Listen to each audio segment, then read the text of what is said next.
नमस्कार, बिजनेस के माहिर कार्यक्रम में आपका स्वागत है। साथियों, बिजनेस के साथ यदि किसी को शिक्षा और रोजगार देने का अवसर भी मिल जाए तो ये बहुत ही अच्छा कदम है। ऐसा करके आप अपने समुदाय को शिक्षित और आर्थिक रूप से आत्मनिर्भर बनने के साथ ही लोगों की जिंदगी में सकारात्मक बदलाव भी ला सकते हैं। ठीक ऐसी ही सोच के साथ आज के कार्यक्रम में मनीष भी एक उद्यमी के रूप में शुरुआत करने वाले हैं, लेकिन इस बिजनेस को सफल बनाने और मार्केटिंग के तरीके जानने के लिए वो उद्यमी दीदी से सुखू चाय वाले की दुकान पर बैठकर जानकारी ले रहे हैं। तो आइए सुनते हैं।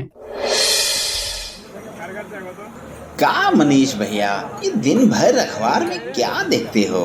क्या बताएं सुक्कू भाई, तुम्हारी दुकान पर चाय के साथ ये अखबार मिल जाता है तो देखता हूँ कि चल क्या रहा है, आसपास मार्केट कैसा है, लोग क्या चाहते हैं। यूँ समझो कि यहाँ बैठे बैठे सबकी खोज खबर जान लेते हैं। ये भी ठीक है। चलो, मेरी चाय की दुकान आपके काम तो आई। तभी तो हमने अपनी दुकान का नाम रखा है सुक्खू के हाथ की पियो चाय, तरक्की के सारे रास्ते खुल जाए। पता नहीं मेरा रास्ता कब खुलेगा, मेरी दुकान कैसे शुरू होगी। दुकान? आपने तो कंप्यूटर की ट्रेनिंग की है ना?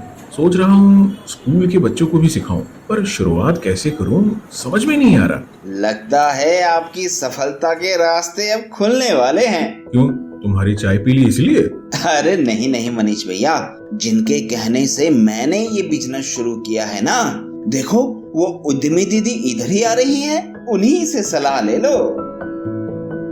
नमस्ते दीदी। नमस्ते भाई सुखू, एक कड़क सी चाय पिला दे। अरे अब मनीष, बड़े सोच विचार में हो, कोई परेशानी है? दीदी, जो कंप्यूटर की ट्रेनिंग मैंने की है, मैं वो स्कूल के बच्चों को भी सिखाना चाहता हूँ, पर समझ नहीं आ रहा कि कैसे शुरू करूँ। लोग कहते हैं कि मॉल में दुकान खोलो तो ज्यादा चलेगी, कुछ कहते हैं कि ये काम उतने फायदे वाला नहीं है। लेकिन मनीष, तुम्हारा बिजनेस तो समाज में कई युवाओं को शिक्षा और रोजगार दिला सकता है। आजकल तकनीकी ज्ञान तो हर किसी के लिए जरूरी है, तो बिना किसी झिझक के आगे बढ़ो। बस तुम्हारे लिए जरूरी ये है कि अपना कंप्यूटर सेंटर खोलने से पहले मार्केट की पूरी जानकारी ले लो। मैं कुछ समझा नहीं दीदी।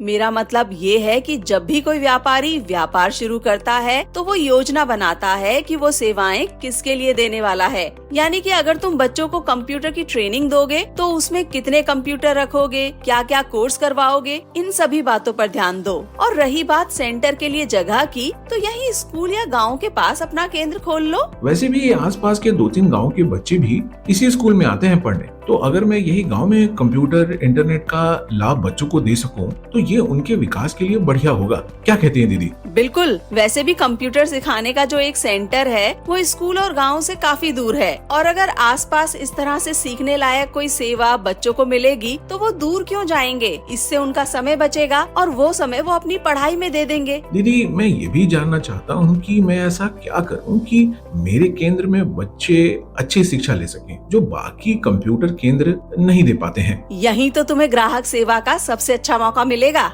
सबसे पहले तो तुम्हें ये पता लगाना होगा जो तुम्हारे कंपटीशन में बाकी के सेंटर हैं, उनमें क्या सुविधाएं बच्चों को मिल रही हैं। जैसे कि दीदी? देखो, अगर वहाँ पर इंटरनेट सुविधा नहीं है तो तुम बच्चों को इंटरनेट की सुविधा दे सकते हो। इसके अलावा अच्छा माहौल बच्चों को पढ़ने के लिए और सीखने के लिए प्रेरित करता है। इन सब पहलुओं पर गौर करते हुए तुम अपने सेंटर की शुरुआत कर सकते हो। बात तो सही है दीदी, सारी सुविधाएं एक ही जगह मिलने से गांव के युवाओं को रोजगार के अवसर पाने में भी आसानी होगी। मैं चाहूंगा कि गांव के युवक मेरे केंद्र से सभी अवसरों का सही लाभ उठा पाएं। बहुत सही। अपने कंप्यूटर सेंटर को सफल बनाने के लिए तुम्हें अपने समुदाय में इसकी मार्केटिंग यानी प्रचार प्रसार करने की जरूरत भी पड़ेगी, ताकि बच्चे तुम्हारे केंद्र से जुड़ना शुरू कर दें। ऐसा क्यों दीदी? देखो मनीष, आज के समय में किसी भी सामान या सेवा को बेहतर तरीके से लोगों को समझाने, उसके फायदे उन्हें बताने के लिए विज्ञापनों का सहारा लिया जाता है। यही तो वो रास्ता है जो तुम्हारे इस काम को आगे बढ़ने में मदद करेगा। फेसबुक, व्हाट्सएप, इंस्टाग्राम, पोस्टर, अखबार, ये सब नए जमाने के मार्केटिंग के तरीके हैं और ये सब युवाओं की जरूरत बन गए हैं कुछ नया सीखने और समझने के लिए। फिर तो मैं जल्दी से मार्केटिंग शुरू कर देता हूँ दीदी, ताकि जल्दी से अपना काम शुरू कर सकूँ। बिल्कुल मनीष, देखना तुम्हारा ये काम जल्दी सफल होगा और पढ़ने के इच्छुक बच्चों की लाइन लग जाएगी। तो मनीष भैया, अब तो आपको 2 कप चाय के पीने पड़ेंगे। हाँ, मतलब आज से ही तरक्की का रास्ता खुल गया।